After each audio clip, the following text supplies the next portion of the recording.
Saqué una vez un artículo en el diario El País, en el que soy colaboradora, en el que decía que creo que la Real Academia debería aceptar el término aporofobia, ya que están aceptando tal cantidad de términos absolutamente tontos, por lo menos que aceptaran el término aporofobia. Y es un término de mi invención que les ofrezco a ustedes, y alguien lo ha cogido en Wikipedia y me apoya y dice que ojalá aporofobia se ponga en el diccionario. Lo digo porque si quieren hacer campaña.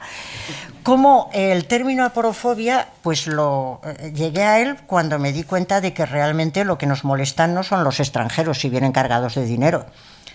¿A quién le molesta un extranjero que viene a pasar las vacaciones y que entonces está pagando cantidad de dinero en el hotel, en la casita, en el no sé cuántos? No, por favor, que vengan todos los que puedan. Maravilloso, siempre que vengan cargados de dinero. Otra cosa es que no lleven ni un duro. Eso ya empieza la cosa a ponerse mal. Y entonces esos son no solo los extranjeros, sino incluso los parientes. Los parientes pobres son muy molestos. Los parientes pobres son muy molestos y la gente los pone allá y no los enseña. Presume de los otros. Mira, este que ha llegado a tal y tal. Este es mi primo. Pero los otros, bueno, sí, está ahí, vaya, pero ¿qué le vamos a hacer? Con lo cual yo llegué a la conclusión, que creo que pueden compartir bastantes, de que lo que tenemos repulsión es más bien a los pobres, a los que parece que no tienen nada que ofrecer a cambio. Y entonces pues eché mano de mi diccionario de cuando estudiaba el bachillerato, de mi diccionario de griego, y fui a buscar cómo se dice pobre o el que no tiene nada que ofrecer a cambio, y encontré la palabra aporos. El aporos es el que no tiene riqueza, el que no tiene nada que ofrecer. Y pensé que había que acuñar un nuevo término que sería aporofobia. Se lo brindé a la Real Academia y no me han hecho ningún caso. A lo mejor algún día lo consigo, pero de todas maneras lo triste, perdón que lo diga así, es que tengo razón. Es decir, lo triste es que lo que hay es aporofobia.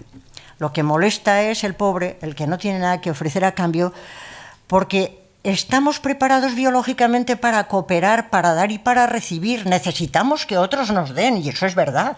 Todos somos débiles, todos somos vulnerables, todos necesitamos la ayuda de los otros. El que se cree que no necesita a nadie, sencillamente es estúpido. ¿Cómo alguien va a poder pensar que no necesita a nadie? Todos nos necesitamos unos a otros. Pero eso, llevado al extremo de decir, esa es nuestra sociedad, hay que ir con mucho cuidado, porque quedan algunos que da la sensación de que no tienen nada que ofrecer, y entonces la gente dice, esos se quedan fuera, y entonces no hay más remedio que generar excluidos. Creo que eso es falso. El individualismo es falso. Es una buena noticia. Nuestras sociedades son individualistas, el individualismo es un invento. No somos individuos aislados. Somos individuos que nos necesitamos unos a otros y que tenemos que cooperar unos con otros. Pero todavía voy más lejos. Los seres humanos somos capaces de cooperar y de contratar, pero incluso antes de cooperar y contratar, como algo más básico, existe una relación entre todos nosotros, existe un vínculo entre todos nosotros. Lo han dicho muy bien determinadas tradiciones que hablan del reconocimiento recíproco. Cuando un niño se da cuenta de que es una persona, es porque sus padres le han reconocido como persona, es porque en su colegio le han reconocido como persona, es porque en su escuela le han reconocido como persona.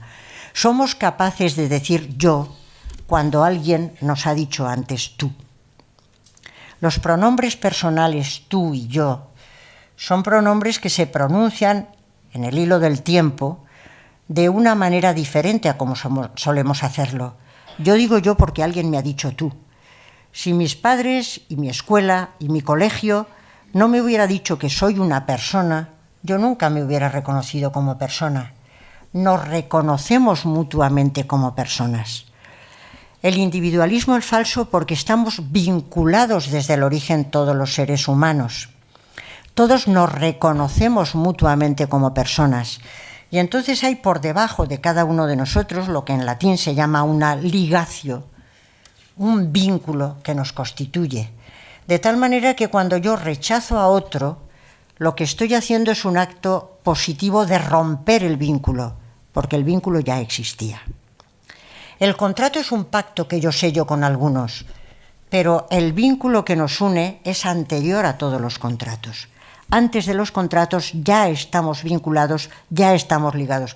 Y cuando yo a alguien le niego el saludo, cuando a alguien no me interesa, estoy rompiendo un vínculo que ya existía y que es mucho más profundo. Eso en un libro que yo publiqué, que se titulaba Alianza y Contrato, intentaba mostrar que por debajo de nuestra capacidad de contratar existe una alianza más básica entre los seres humanos, que es ese reconocimiento recíproco que nos une cuando nos reconocemos como personas que tenemos igual dignidad y por lo tanto tenemos que reconocer la dignidad unos de otros. Eso sí que está a la altura de aquellos contenidos de los derechos humanos. Eso sí que exige que los objetivos del milenio se pongan en marcha. Eso sí que exige que las capacidades de todos los seres humanos se vean empoderados. Eso sí que exige que no quede nadie fuera, que no quede nadie excluido, porque todos somos personas y nos reconocemos mutuamente como personas. Y cuando alguien queda fuera, todos estamos perdiendo. Esta es la razón por la que yo creo que no bastan con los demonios inteligentes, aunque sean muy importantes, sino que existen las personas que se dan cuenta de que estamos vinculados unos a otros y, por lo tanto, tenemos que tener sentido de la justicia y tenemos que tener sentido de la gratuidad. El sentido de la justicia tiene que ver con ese reconocimiento de derechos que los seres humanos tienen. Y hemos reconocido unos derechos que son nuestra clave de justicia en cuanto a contenidos y no nos podemos volver atrás.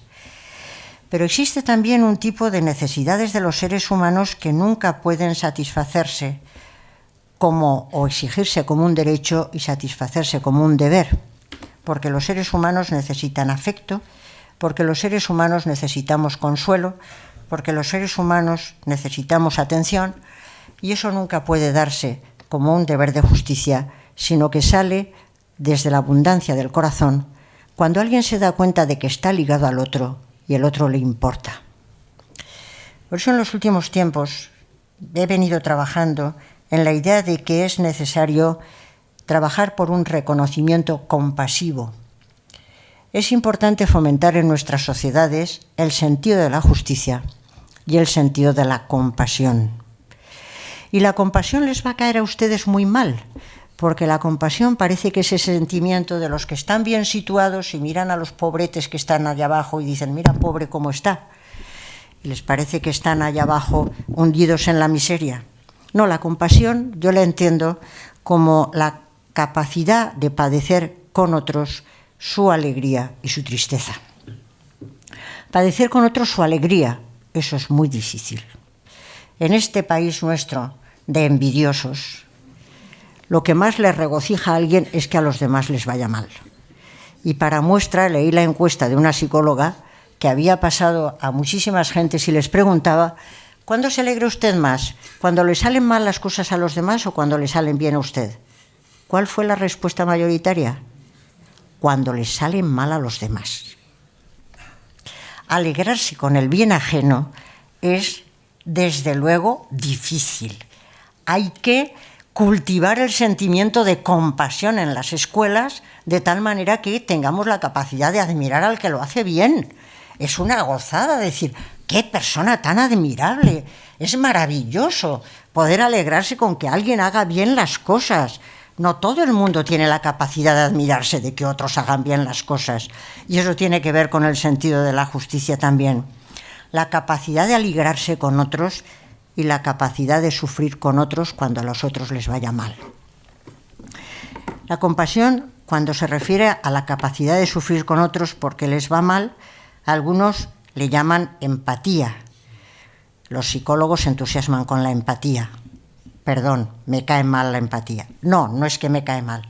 Hay que tener capacidad de empatizar, de ponerse en el lugar del otro, poder ponerse en el lugar del otro, pero eso no basta. Uno se puede poner en el lugar del otro y decir, pobre, y nos marchamos, y ya no ha pasado nada más. La empatía es necesaria, pero no basta. La compasión es un sentimiento de empatía que se da cuenta de que cuando el otro está sufriendo, hay que salir y comprometerse para aliviar su dolor, hay que trabajar para aliviar su dolor, porque yo no puedo ser feliz si al otro le está yendo mal. De mi proyecto de vida feliz forma parte también que al otro le vaya bien. Por eso la compasión es una empatía que quiere compromiso para que al otro le pueda ir bien, porque estamos ligados y yo no puedo pensar que mi vida es buena si no estoy pensando o trabajando para que a los otros les vaya bien. En este ámbito es en el que se ligarían o se encontrarían esos deberes de justicia y esas obligaciones de gratuidad que surgen de la compasión, de ese sentimiento en el que nos sentimos que somos todos carne de la misma carne y sangre de la misma sangre. ¿Para qué sirve la ética? Yo creo que para darse cuenta de que eso es lo que nos constituye en el fondo, de que esa es nuestra verdadera realidad y que nos olvidamos demasiadas veces. Tanto nos olvidamos que nuestro mundo ahora nos da una enorme tristeza porque hay un enorme abismo entre nuestras declaraciones y lo que somos y nuestras realizaciones. Pero yo creo que es tiempo, siempre es tiempo para cambiar, siempre es tiempo para cambiar las cosas, y el hecho de que estén aquí esta tarde, cuando podían haber hecho muchas cosas más interesantes, quiere decir que a todos nosotros estas cosas nos preocupan, a todos nosotros y a muchos otros más. Y por acabar, como hay gente a la que conozco acá, que sé que esto que voy a decir le gusta mucho, leí una vez en Harvey Cox que decía que los grandes diplodocus y los grandes dinosaurios murieron con el periodo de las glaciaciones. Con el periodo de las glaciaciones, con las grandes glaciaciones, los grandes dinosaurios, los grandes diplodocus, la gente enseguida dice, es que los que no, es que los líderes, es que los no sé cuántos. Bueno, pues murieron todos ellos y los que sobrevivieron fueron los ratoncitos de campo. Los ratoncitos de campo son los que siguen vinculándonos a aquel tiempo, porque los ratoncitos del campo unidos hacen muchas cosas. Creo que hay que pasar de los demonios estúpidos a los inteligentes, de los inteligentes a las personas, y hay que ser como los ratoncitos de campo, que tratan de recuperar lo más auténtico de nuestra humanidad, y es que somos capaces de vivir del sentido de la justicia y de la gratuidad. Muchas gracias.